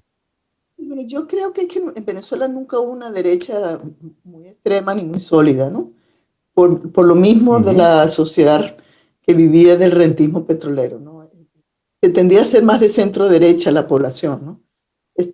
Creo que también influyó en que en el siglo XX no se sintiera esta división derecha-izquierda por la derrota de la lucha armada, que fue una derrota no solamente militar, fue una derrota política. O sea, los venezolanos rechazaron la revolución estilo cubana y la guerrilla en las urnas. La rechazaron muy particularmente en el gobierno de Raúl Leoni, cuando los grupos que estaban en lucha armada hicieron todos los esfuerzos porque la gente no fuera a votar, y la gente salió masivamente a votar. Entonces, quedó muy desprestigiada la izquierda después de la lucha armada, y le costó mucho construirse sobre eso. Pero después vino esta división que es bastante para mí artificiosa, que es el discurso chavista, ¿no? Del socialismo del siglo XXI. Chávez ni siquiera, y lo reconoce él mismo, ni siquiera se leyó El Capital de Marx. Sin embargo, él lo dijo como un año antes de morirse: caramba, me están regalando el Capital de Marx porque yo nunca me lo he leído. Muchas gracias, Ali Rodríguez y tal. O sea, él tenía en su cabeza una particular idea de lo que era la izquierda. Él había tenido relaciones, y su hermano Adán, con Douglas Bravo y con los grupos que estaban en la lucha armada cuando estaban en los cuarteles, y tenía una imagen idealizada de eso, pero en realidad no tenía ninguna verdadera formación marxista como para impulsar un modelo marxista en Venezuela. La otra cosa que también siempre recuerdo en unas conversaciones que tuve con el general Moller Roja, es que él siempre decía que el ejército tampoco era marxista. El ejército no tenía nada que ver con el marxismo, ¿no? Entonces, esto ha sido una creación muy reciente, adoctrinados en Cuba, los altos mandos militares en los últimos años, la reforma militar que comienza en el 2005, 2006. Pero en realidad yo creo que los militares venezolanos son en general sumamente pragmáticos. Sí hay un ala radical dentro del gobierno de Chávez que es de la izquierda dura, de la que no se arrepintió de la lucha armada, de que fue derrotada, porque nosotros tenemos una izquierda democrática, la que reconoció que eso había sido un disparate, la que creó el socialismo democrático con los partidos del MAS y de la causa R y otros que han hecho vida política en el Congreso y en los espacios públicos, ¿no? Entonces está allí esa división, pero es una división que a mí me parece que tiene poco eco en Venezuela.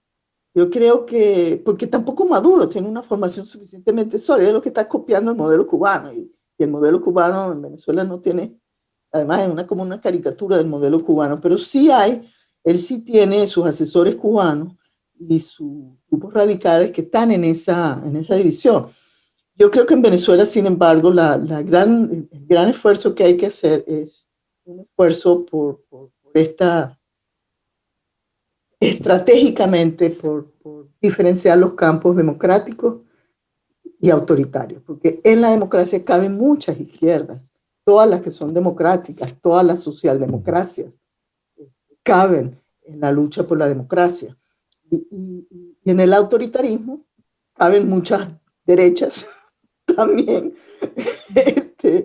y en el rabo, ¿verdad? Esos que están por allí, muchos en el exterior, tratando con unos discursos de mercado salvaje prácticamente y capitalismo a como dé lugar, neoliberal y como sea, y exterminio al comunismo y tal, y que sea que en realidad creo que sería mucho más útil en nuestra lucha, en la búsqueda de una transición, es la demarcación entre gobiernos democráticos y gobiernos autoritarios en donde caben derechas e izquierdas y centros derechas, centros izquierdas, socialdemocracias, el cristianismo y todas esas doctrinas políticas.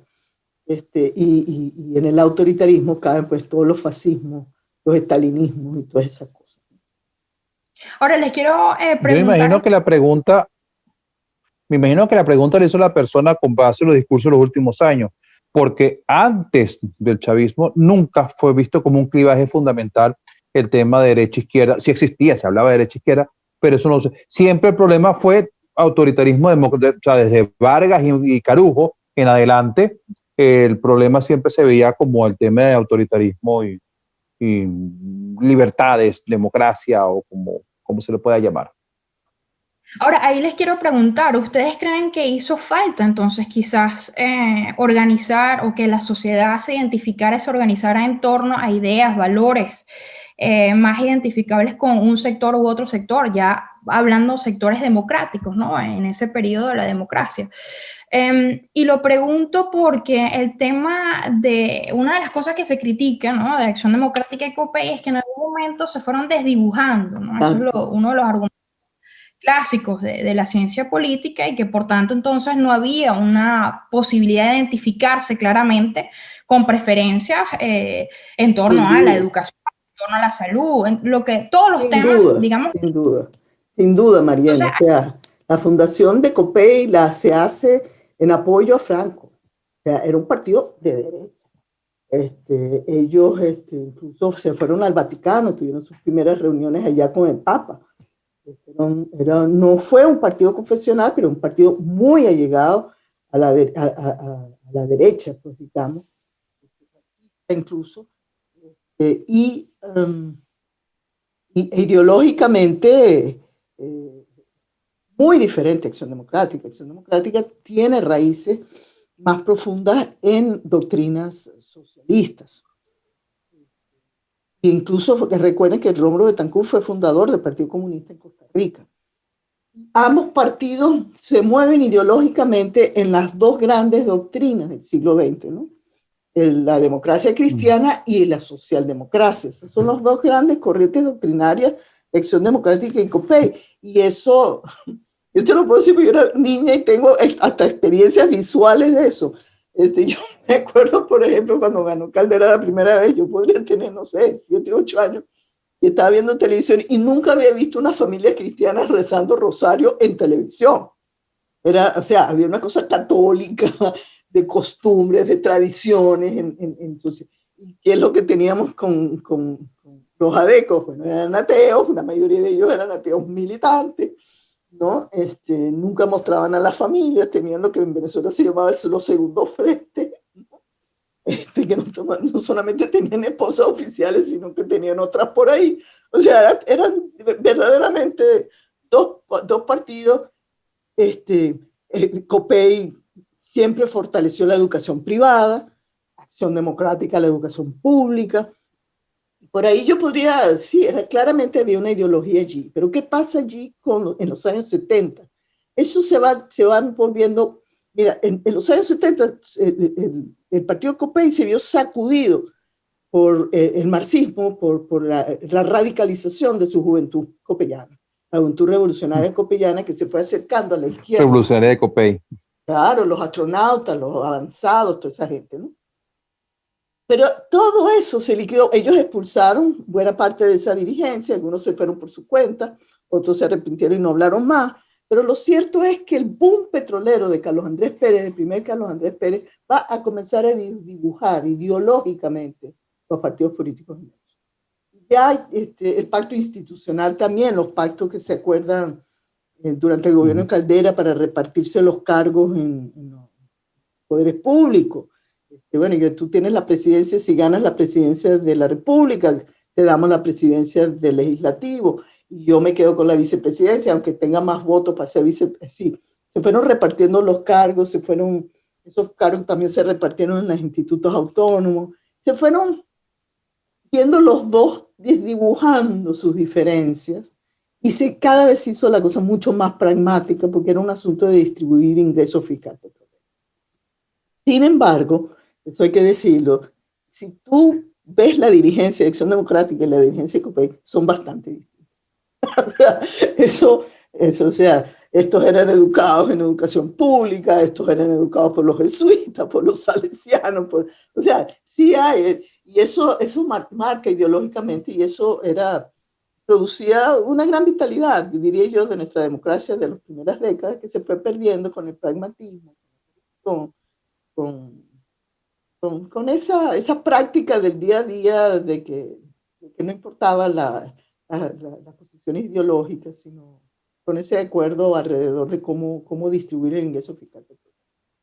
Entonces, sí. Yo no sé hoy en día dónde están qué utilidad tiene ese tipo de doctrinas, porque tengo la impresión de que en el mundo de hoy, con la globalización, son otros los conceptos filosóficos con los que tenemos que manejarnos. Hoy en día tenemos que trabajar mucho más en aras de buscar. Bueno, Eric Hobsbawm, el historiador, siempre decía que siempre iba a haber una derecha y una izquierda, que siempre vemos personas más inclinadas a tratar de resolver los problemas de pobreza, de exclusión, de los más vulnerables y todo eso, ¿no? Y algunos que están más interesados en preservar privilegios, tradiciones, eso lo existe en todas las democracias occidentales. De manera que eso va a surgir otra vez, y yo creo que ahora con más fuerza en Venezuela, yo creo que en Venezuela va a surgir una derecha más interesante, más importante que antes, más dispuesta, y una socialdemocracia seguramente también, una vez que se recupere, porque el espacio de la izquierda aquí ha quedado destruido en Venezuela con la actuación de los partidos de los gobiernos de Chávez y demás. El desprestigio. De hecho, yo creo que...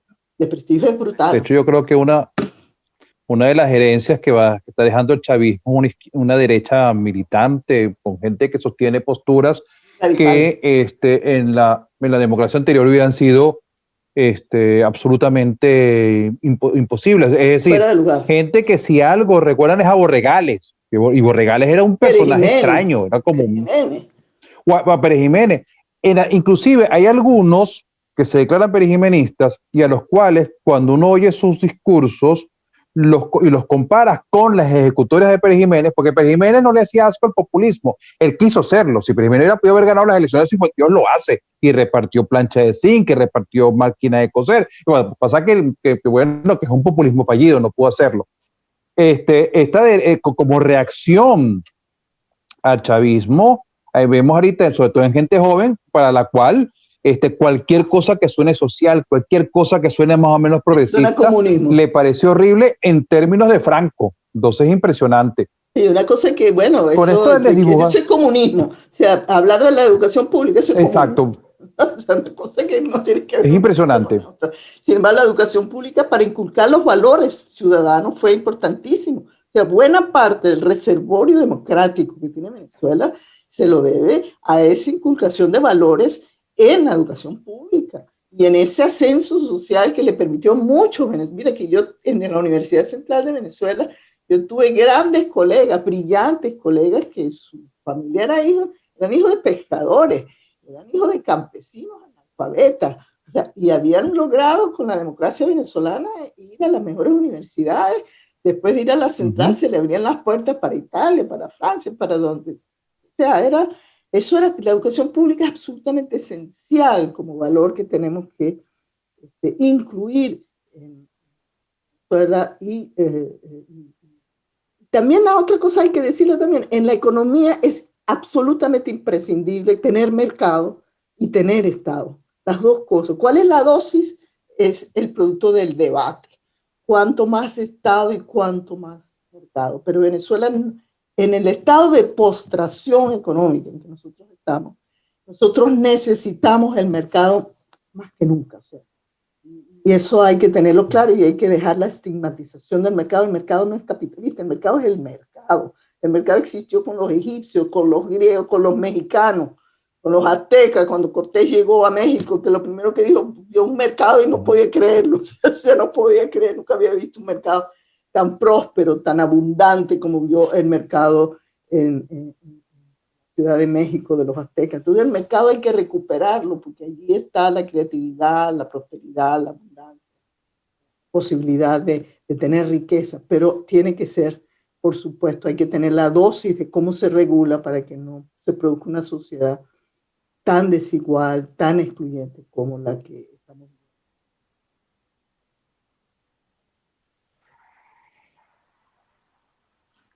Bueno, hemos tenido una conversación extremadamente rica hasta ahora. Tomás, ¿querías agregar algo a ese punto? Bueno, no, lo que yo quería comentar es esto, o sea, los dos partidos principales, ADECO, PEI, comienzan a irse hacia el centro. Eso es muy típico, no solamente el caso venezolano. En Venezuela los empuja la mala experiencia de la dictadura. Después de los 10 años de dictadura, cuando se firma el pacto de punto fijo, hay obviamente una aproximación que no es tan armónica como uno piensa, pero tener que gobernar juntos, eso los lleva a poner en el centro. Eso es más o menos común en el mundo con la Guerra Fría. El enemigo es el comunismo, el enemigo, entonces hay una tendencia a colocarse en el centro. Y esto, por supuesto, en la medida que van acercándose más, se va desdibujando. El desdibujando ideológicamente. El desdibujamiento ideológico no es solamente en Venezuela, es una cosa que en la década de los 90, cuando la muerte de las ideologías ocurre en todas partes. Pasa que en Venezuela, claro, tuvo un énfasis mayor con la crisis del modelo político económico que se lleva consigo a los partidos políticos y con algunas ejecutorias. Entonces, el liderazgo, hay que ver que Copey se desideologice o se desdibuje ideológicamente cuando su líder es nada más y nada menos un hombre como Caldera, que es una figura mundial en términos de democracia cristiana. O sea, que es un hombre que es una referencia no latinoamericana, referencia mundial para el pensamiento de la democracia cristiana. Y sin embargo, su partido, bueno, al punto que él se va del partido y hace otra cosa, a lo mejor él contribuye con esto. ¿Qué pasa? Que tú juntas la crisis de los partidos en Venezuela con el desdibujamiento ideológico mundial, después que se acaba el comunismo y se acaban las ideologías y creyeron algunos que se acaba la historia, tú juntas esto y te encuentras unas personas que tienen muy poca formación. Y si eso lo conectamos con lo que tú preguntaste hace un rato, lo que preguntó alguien hace un rato, de la relación de los partidos con la población, que es transaccional, donde mi relación es funcional para el partido en términos distintos a lo que es la doctrina, y esto comenzó a crecer en la década de los 80, tenemos a gente que al final su compromiso está con básicamente resolver sus necesidades más que otra cosa de carácter ideológico. Esta gente tiene actitudes que son muy, muy, muy proclives para simplemente irse detrás de quien las pueda resolver más temprano que tarde. Yo una vez en un artículo yo me preguntaba, ¿cómo pasar de una democracia a un estado depredador? Bueno, pero es que la democracia tenía mucho de depredación, todo el mundo quería morder un poquito en su última fase, sin descontar, o sea, no estoy desdiciendo de los grandes logros, pero hubo de eso en la última fase cuando se le fue de las manos. Esa reflexión me parece muy valiosa, Tomás, porque precisamente me lleva a hacerle esa última pregunta. Esta conversación ha sido muy, muy rica. Y bueno, en hora y media, un poquito más, hemos tratado muchísimos temas, ¿no? La ciudadanía, partidos políticos, la renta petrolera, las universidades. Y les quiero preguntar, ¿qué creen ustedes que han estudiado extensivamente la historia venezolana? ¿Cuáles son los rasgos que debemos cambiar? Y vamos a decirlo de una manera bastante determinista, sí o sí, si queremos un sistema político democrático, inclusivo, tomando en cuenta muchas de las cosas que ustedes han mencionado aquí, ¿no? Como la negociación, la tolerancia, los consensos, la inclusión. ¿Qué tenemos que cambiar como sociedad? Les dejo esa pregunta más que lleva un poco a la acción, ¿no? Y también a la acción ciudadana. Porque yo creo que también una nueva Venezuela, de aquí me adelanto quizás con un punto y me perdonen, es precisamente retomando el rol de las universidades, el sector educativo, para, bueno, crear una sociedad mucho más democrática. Entonces, en ese sentido, les dejo la palabra a dos historiadores para que digan qué creen ustedes que debemos cambiar como sociedad. Creo que nosotros nos hemos paseado por tantos temas que tienen que ver con la respuesta de esa pregunta. Yo voy a tratar de meterme en una dimensión que no hemos tocado, que es la dimensión cultural, ¿no? O sea, la dimensión de ciertas actitudes o ciertos comportamientos. Haber sido una democracia con un, como decía Drúbal Batista, un capitalismo rentista. No sello allí de muchos derechos y pocos deberes, muy propensos a una relación subordinada con el Estado, dependientes de ese ingreso fiscal petrolero y vulnerables a la cooptación. Y poco proclives a la negociación del conflicto. Yo creo que hoy tenemos el desafío de encontrar las rutas para vivir en paz. Y eso nos lleva al mundo de nuestros valores, al mundo de la cultura, ¿no? Al mundo de ante la vida. Nosotros queremos transitar hacia una democracia, hacia una transición. Tenemos que poner la meta en que nosotros queremos convivir en paz. ¿Cuáles son las cosas que debemos cambiar para poder vivir en paz? Para poder dilucidar nuestros conflictos, nuestras diferencias, llegar a las agresiones, a las persecuciones, a las estigmatizaciones, a la gritería y a la obscenidad con la que estamos viviendo. Entonces yo diría que por una parte, yo diría que ahí hay varias cosas que se podrían hacer. Por una parte, una relación de despolarización es absolutamente importante. Que no, esta charla que nosotros hemos tenido ha tratado de mostrar, creo yo, esta conversación, que los problemas de los venezolanos es de todos los venezolanos, que la culpa, de alguna manera, es de todos nosotros. Habrán dirigentes, partidos y sectores sociales, por supuesto, con más responsabilidades, porque dirigían a la sociedad, pero la sociedad también se dejó dirigir y una y otra vez votó por estos líderes políticos. Porque Chávez no estaba ahí obligado por nadie. A Chávez lo votaron hasta el 2012. Siempre fue votado y Maduro también fue votado en el 2013. Entonces hay que empezar a pensar los problemas desde la despolarización, desde los problemas comunes que nos afectan. Y mirar hacia adelante como hace cualquier sociedad sana y cualquier personalidad sana. Hay que mirar hacia el futuro, ya veremos, habrá justicia transicional, se pagarán los que hayan hecho los crímenes, pero nosotros tenemos que mirar hacia adelante y encontrar los espacios para que lleguemos a una convivencia en paz. Creo que eso pasa por valorar también, una de las grandes, creo yo, y eso sí lo achacaría directamente a la era chavista, ha sido la desvalorización por la verdad y la honestidad como atributos civiles.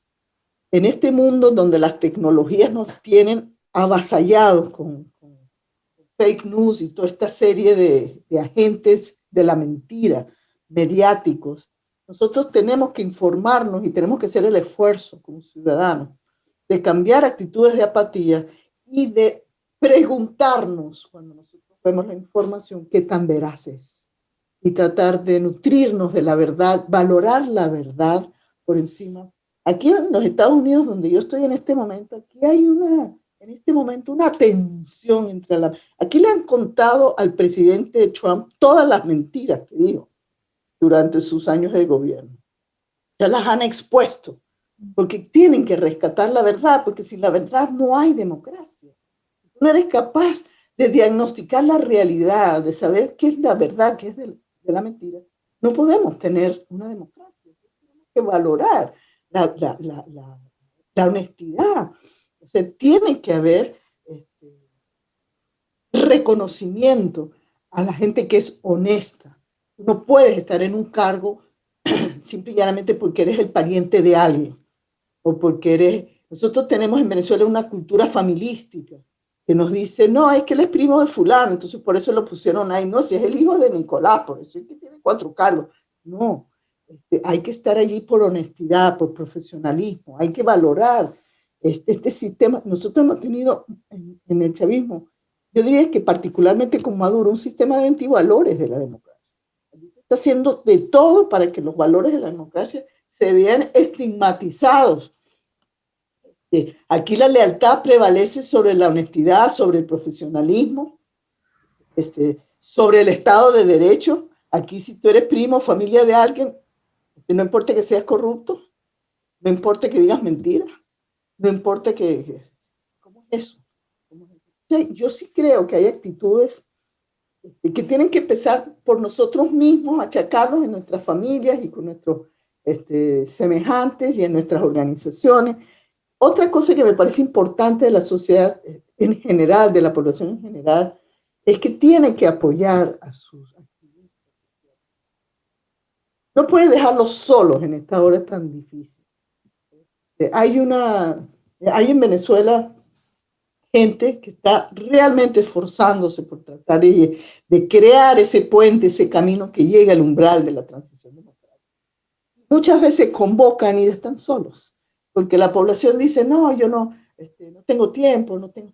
Nosotros los que tenemos de alguna manera la capacidad de informarnos, tenemos que aupar organización, valores de solidaridad, de apoyo en lo que podamos y tratar de difundir los valores que a nosotros nos inculcaron y que son absolutamente imprescindibles para que haya una democracia. Entonces yo creo que es un proceso de empoderamiento que no tenemos más remedio que hacer. Yo le decía a Mariana en estos días que no es una cosa de voluntarismo, no, yo ahora voy a ser honesto y voy a decir la verdad, no es un problema de voluntarismo. Nosotros estamos en una coyuntura en donde el Estado nos ha abandonado, en donde el Estado se ha convertido en nuestro enemigo muchas veces, el gobierno, Estado, partido que tenemos allí. Entonces eso es una oportunidad para que nosotros entonces nos afiancemos en lo que nosotros somos, los valoremos como personas, desarrollemos entonces atributos de ciudadanía, de empoderamiento, que nos sintamos. Nosotros vamos a tener democracia si nosotros hacemos esa democracia. Nadie la va a hacer por nosotros. Y nosotros, para eso, tenemos que nosotros tener esos valores, hacer esas acciones de solidaridad, de organización, de participación y apoyar a esos activistas, defensores de derechos humanos, defensores de nuestros derechos civiles y políticos, nuestros partidos y dirigentes. Tenemos que apoyarlos en esta hora para que no se sientan ellos solos también, ¿no? Porque es un trabajo, va a ser un trabajo sumamente duro, no es de un horizonte inmediato tampoco, nos va a costar. Gracias, Margarita. Tomás. Bueno, que agregar. Margarita dijo la palabra empoderamiento y se conecta un poco con lo primero que me vino a la mente cuando Mariana nos preguntó, bueno, ¿qué hay que hacer? Siempre tengo dificultades porque ¿cuál es el programa? Cuando uno echa el cuento, después dice, bueno, ¿y usted qué haría? Tomar conciencia.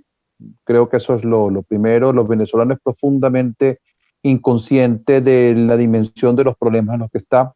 Venezuela tiende a tener un conocimiento de fragmentario a casi nulo, y cuando digo esto, estoy hablando inclusive de todas las redes sociales sobre cuál es el origen de la riqueza, de dónde viene la plata, qué es lo que está en crisis, de qué vive. Hay que ver lo que significa no estar claro sobre lo que vive. No te permite tomar decisiones insólitas, como que dice, bueno, vamos a expropiar empresas y la gente le parece que eso es como cualquier cosa, o se fue tal empresa y la gente lo dice así como que si no importa, no fuera una cosa de la gravedad que es. Tomar conciencia con todo eso lo que implica. Estoy diciendo cómo llegar a eso y eso después lo podemos hablar.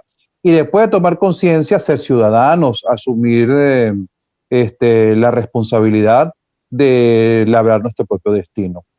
Queda muy poco tiempo y lo voy a decir muy rápidamente. Hemos hablado mucho de la educación pública. La educación pública fueron de los grandes éxitos de Venezuela en el siglo XX y de los grandes éxitos de la democracia, mientras fue exitosa. Luego tuvo problemas y no podemos decir que no haya habido problemas para entender que estamos donde estamos. Pero vemos una sociedad, por ejemplo, que mientras pudo disfrutar de la educación pública, disfrutó de la educación pública. Y cuando la educación pública comenzó a tener problemas, la sociedad decidió que eso no era su asunto. En términos generales, las élites, las clases medias, de las cuales debíamos hablar un poco más, dijeron, no, mira, yo meto a mis hijos en los colegios privados y yo no me preocupo por lo que pasa por la educación pública. Después, los colegios privados comenzaron a tener problemas y yo tampoco hago nada. Es decir, sistemáticamente es una cosa donde yo recibo y yo no hago nada a cambio. Estamos hablando que tenemos que reconvertir una sociedad en la cual los ciudadanos labran su futuro creando riqueza de abajo hacia arriba y creando las formas de poder social, por decir la categoría de carrera de damas, que lleve a un régimen de libertades y de respeto de la ley.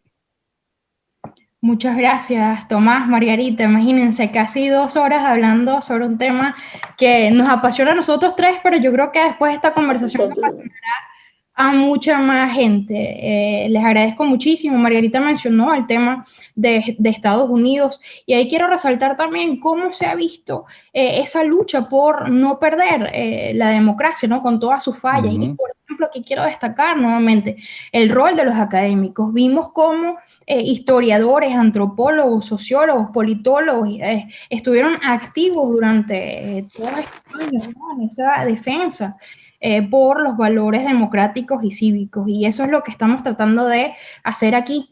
Así que les agradezco de todo corazón, de parte de todo el equipo, por este análisis crítico que llama precisamente a asumir responsabilidades, a crear conciencia, como ha dicho Tomás y Margarita. Y bueno, también crean eso que ustedes han dicho, una oportunidad, ¿no? Y yo creo que eso es lo que hay que hacer, como dijo Margarita, mirar hacia adelante.